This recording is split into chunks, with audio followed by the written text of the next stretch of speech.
Hey guys, check this out. So, this has become unearthed in the Zappa world, um, and I think it's really relevant in today's world now. This was 1986. So, just think back to 1986, and if you weren't even born yet, well, this man has the answers. So, let's listen to what he has to say. And I think it's just absolutely genius. All right, here we go. Let's check this out. You lecture at colleges. Yeah, I just did a few. Yeah. Do you like that? It's different. Yeah. It's very different, yeah. What do the kids ask you mainly? Well, the format is I speak for a half an hour. I say, these are my opinions, this is what I feel about current event topics.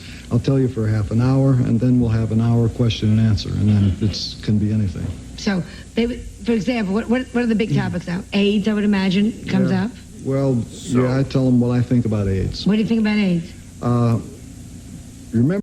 Remember, AIDS in 1986 was like the big thing. Also, too, Mr. Fauci was leading the department, I think, back then with the AIDS epidemic. So this ties, interestingly enough, to this subject. Let's continue. Remember the fairy tale they told you about the green monkeys? They tell you about these green monkeys, and then they remind you that this is a sexually transmitted disease. I have one big question. Who's pluking the monkeys? So, right. Once you get past that seems like kind of an implausible theory if you look at it that way. So I offer three other possible scenarios. One, because remember, it is announced suddenly one day in November, 700 people died from a disease we never heard about before. One possibility, it came from outer space. Another one, it came from a government laboratory. Not saying whose, could have escaped, could have been done on purpose as a test on civilians. The other possibility is it came from a private sector laboratory for money. Because when they find the pill that you can take to let you do it again, somebody's going to make some money. There's no question about that. If there was a microphone to be dropped, that was the moment. I mean, this guy had it. He's a genius because he's as a master composer, he sees things in a different way than most human beings do. He puts things together in a very unusual way. If you've seen his work and his compositions, they're interesting and very complex. So the way he sees things, in my opinion, is a totally different realm because he can see through the barrage of bullshittery, and he knows a snake when he sees one. He's been in bands.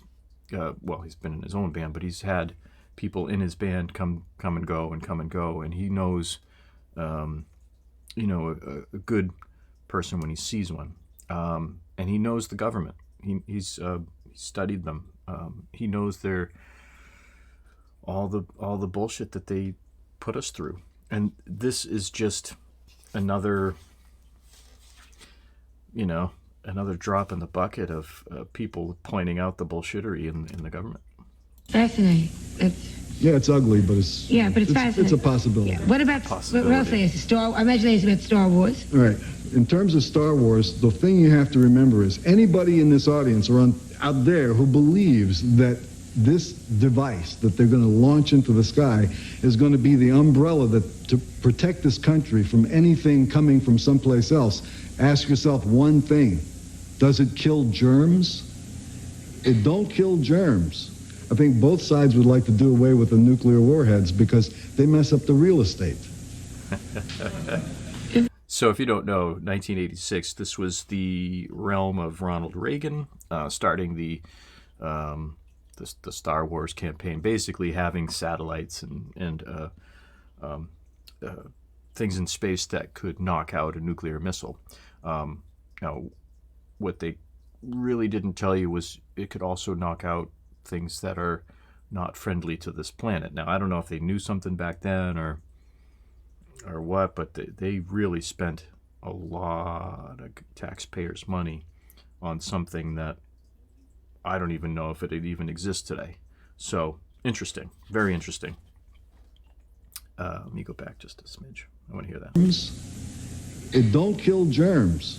I think Yeah. both sides would like to So do they away with the used nuclear warheads because they mess up the The real germ estate. theater to pay for it, basically. You're very smart. They don't know whether to applaud or not. You're just so smart. I sat and watched you during the Senate hearings. How do they call? Do you volunteer for that, or do they call you for that?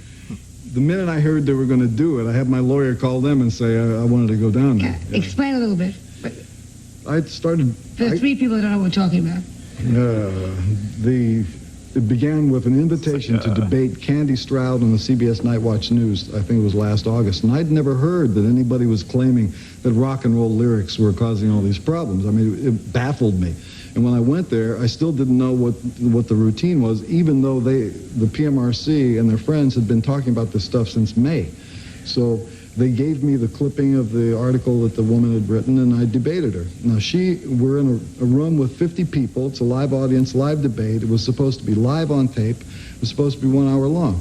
What they did was they cut the thing down when it finally went on the air. She had her own children sitting in the audience and winds up reciting in front of them all the things that she felt should have been hidden from them. And then after the show, wanted to have her picture taken with me and the children. From that moment, I said, there's something strange going on here. I leave the room and find out they're going to have a congressional hearing on it, and I said I wanted to participate. That's how I got there. There's a rumor going around, you play your record backward and you hear Pat Boone. But that's probably just... We'll be back at Oh, this man. message. So, yeah, that's brilliant because, that is relevant to today because that's the problem with today's news. You have a guest on, you have a segment set for 15 minutes, half an hour, an hour. And what happens is the guest comes on. If he doesn't agree with your agenda, you get cut off, you get thrown to commercial, you get something happens, or they edit the hell out of it, so you only get a small portion of the conversation, and the guest is bewildered as to well, why the hell did you even invite me here if if this is what you're going to do to the information. So that's what I think what he was getting at that point. So really twofold part here is, one, he knew that the government was capable of creating a virus to make money, and who knows if that's what happened this time around. And he knew that the world of media is so short-sighted that you can't get the information from a guest that you asked to be there and fully develop that topic. It's beyond normal cognitive reality. I think it's just, so he's just pointing out the fact that this is what we're doing is stupid and it needs to change. Now it's almost 40 years later and it hasn't changed, but I think this last couple of years it's been really fallen apart. Those kind of media themes and the short-sightedness of journalists and talking heads in the news. That's fallen apart. So long-form discussion and talking to an expert for a reasonable amount of time to fully understand a subject is what people are kind of yearning for lately. So, this 1986, man, this guy knew it, and he knew it well before then. And he was just one of the leaders in free speech, and really going after the sleazeballs in the government, pointing them out. There you have it, Mr. Zappa. another hero to recognize. Alrighty, folks. Ciao. Cheerio. Catch you later.